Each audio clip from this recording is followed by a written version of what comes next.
अस्सलाम वालेकुम दोस्तों, आज की वीडियो में हम कुवैत की कुछ खबरें जो हैं वो आप तमाम दोस्तों के साथ शेयर करने वाले हैं। तो अगर आप कुवैत में रहते हैं और कुवैत के हालात से बाखबर रहना चाहते हैं तो इस वीडियो को आप शुरू से लेकर आखिर तक जरूर देखें। दोस्तों वीडियो पसंद आए तो लाइक और शेयर जरूर करें।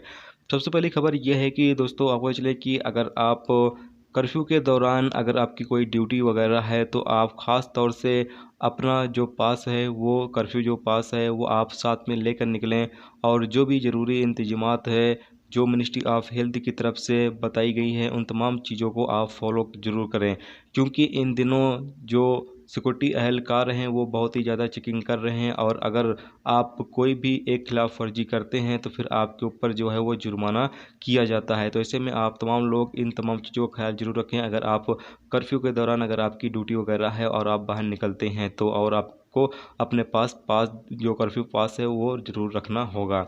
अगली खबर यह है कि मैबोला के इलाके में बहुत सारा जो इफ्तारी है वो तकरीबन 3000 पैकेट जो इफ्तारी है वो बांटा गया है, जबकि अलगार के इलाके में भी यहाँ पर जो इफ्तारी वगैरह है वो बांटी गई है।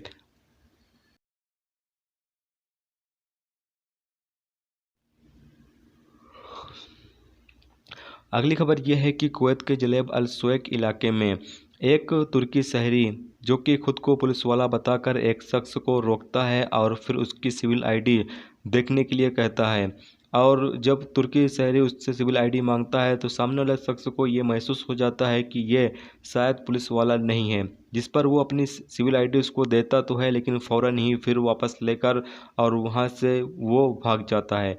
वहाँ से भागने के बाद वो पुलिस स्टेशन जाता है जहाँ पर उस शख्स के खिलाफ कंप्लेन दर्ज करा देता है, जिसके बाद पुलिस जो है वो तहकीकात कर रही है। तो ये थी दोस्तों कुवैत की कुछ अहम तरीन खबरें जो आप तमाम दोस्तों के साथ शेयर की गई। तो उम्मीद करता हूँ दोस्तों ये वीडियो आपको पसंद आई होगी। पसंद आई तो लाइक और शेयर जरूर करें। चैनल पर नए हो तो चैनल को सब्सक्राइब करके साथ में बेल के आइकन को जरूर प्रेस कर दें, जिससे जब भी मैं कोई न्यू वीडियो डालूँ उसका नोटिफिकेशन आप तमाम दोस्तों को मिलता रहेगा। चलिए दोस्तों मिलते हैं नेक्स्ट वीडियो में नेक्स्ट टॉपिक के साथ। जब तक रखिए अपना ख्याल रखिए। खुदा हाफ़िज़।